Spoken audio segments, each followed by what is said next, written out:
What? Later on, What? Liam's on board, okay? we will give Peace. I'm still gonna record because it's my best friend Liam. okay, later on, we throw one again. 1, 2, 3, zip your mouth. Later on, for the selected students, everyone, we will going to give like sabaw, like dinugdog. Like when you say dinugdog, everyone it's like a squash, and then the coconut nut is such a. If you eat too much, you get very fat. Little Miss Wash, of course. Why, but this is not for everyone. It's just for selected students. You're gonna ask your teacher later on.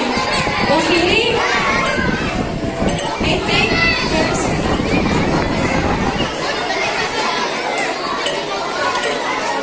Again, can you please raise your hand and for those who are physically healthy? Who are physically healthy here? How about the others?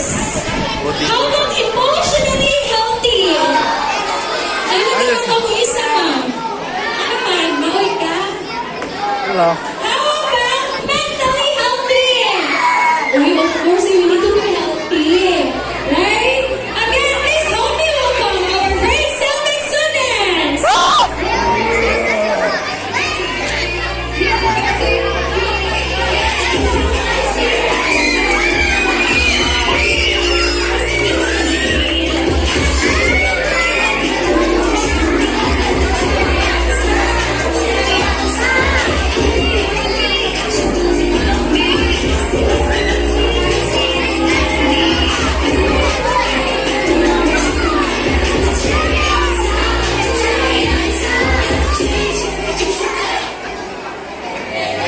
Well, it's too short. But thank you, grade 7. We will give 20% for their questions because of that. Yeah. Then 10% for execution. Again, next, What up, let's Kian? call